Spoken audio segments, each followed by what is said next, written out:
Buenas tardes con todos los oyentes. El tema de hoy es Castilla y San Román. Para comenzar, debemos recordar que aún nos encontramos en época de prosperidad falaz, o sea, que el Perú tiene grandes ingresos económicos por la venta del guano. Además, todavía nos encontramos en el primer militarismo, lo cual quiere decir que el Perú sigue gobernado por militares. El segundo gobierno de Castilla va desde el año 1855 hasta el año 1862, quien ingresó por golpe de Estado contra el gobierno de José Rufino Echenique, a causa del escándalo de la consolidación y la entrega del territorio peruano a Brasil por el Tratado Herrera da Ponte Ribeiro. Además, recordemos que en la clase pasada dijimos que Castilla, mientras hacía la rebelión constitucional contra Echenique, dio libertad a los esclavos a cambio de que la ayudaran. El 5 de diciembre de 1844, en Huancayo, Ramón Castilla firma que todos los hombres que pisan el territorio de la República son libres. Pero, ¿qué tan cierto es esto? En realidad, Castilla compró la libertad de los esclavos a sus amos, a 300 pesos cada uno, pues Castilla no se podía arriesgar a tener en contra a los dueños de los esclavos, pues ellos también le podían hacer un golpe de Estado. Un dato curioso es que antes de Castilla, Echenique ya había ofrecido la libertad a los esclavos si estos se enrolaban en sus ejércitos durante 2 años, pero la idea no prosperó. Además, si los negros ahora eran libres, ¿quiénes iban a trabajar en las haciendas? Para ello, el gobierno de Castilla siguió promoviendo la llegada de inmigrantes chinos culíes al Perú para reemplazar la mano de obra de los libertos. Cabe destacar que los chinos tenían pocos derechos, por lo cual eran tratados casi como si fueran los mismos esclavos. Otro punto importante es que el contrato por consignación para la venta del guano con la Casa Gibbs finalizaba en este gobierno, el cual no fue renovado.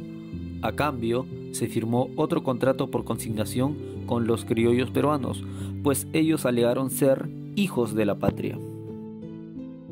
Para vender el guano en Europa, especialmente en Inglaterra, los criollos formaron la Compañía Nacional del Guano, cuyo líder era Manuel Pardo Lavalle. Tal vez en literatura habrás escuchado hablar sobre Felipe Pardo y Aliaga, pues él fue el padre de Manuel Pardo y Lavalle, quien es el líder criollo en la venta del guano y que años más tarde se convertirá en el primer presidente civil del Perú.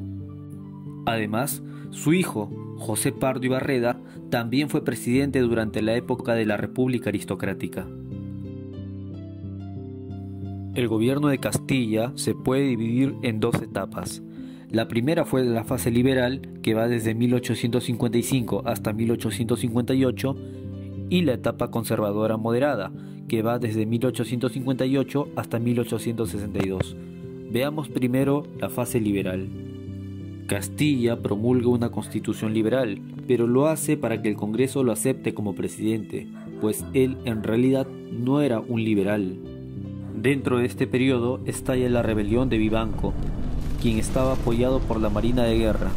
A pesar de esto, el Callao estuvo a favor de Ramón Castilla, por lo cual, terminada la rebelión, Castilla le otorgó el título de provincia constitucional, título que lo mantiene hasta la actualidad. Ahora pasemos a estudiar la fase conservadora moderada, en la cual tuvo que disolver el Congreso para poder crear una nueva constitución.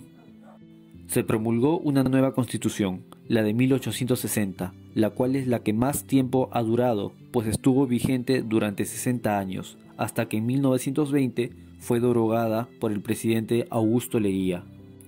Además, con esta constitución, Castilla se convierte en el presidente que más constituciones ha promulgado. También se mandó a construir el ferrocarril Lima-Chorrillos para agilizar el comercio. Otro acontecimiento que casi termina en una guerra sucedió entre el Perú y el Ecuador. Resulta que Ecuador estaba endeudado con Inglaterra y como no tenía cómo pagar, el gobierno ecuatoriano decidió cederles territorios a los ingleses a cambio de condonar la deuda. Pero los territorios que cedió era parte de la selva peruana, lo cual causó alarma en nuestro país. El Perú quiso solucionarlo por la vía diplomática, pero por falta de respuesta del Ecuador, el Perú envía tropas para retirar a los invasores, ante lo cual el Ecuador tiene que devolver los territorios peruanos. para lo cual se firmó el Tratado de Mapazingüe. También se realizó el primer censo de la República, el cual arrojó la cifra de 2.487.916 habitantes.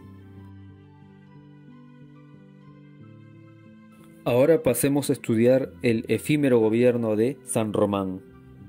Este presidente dura poco en el cargo, pues muere por causas naturales. Incluso no llegó a completar ni un año de gobierno.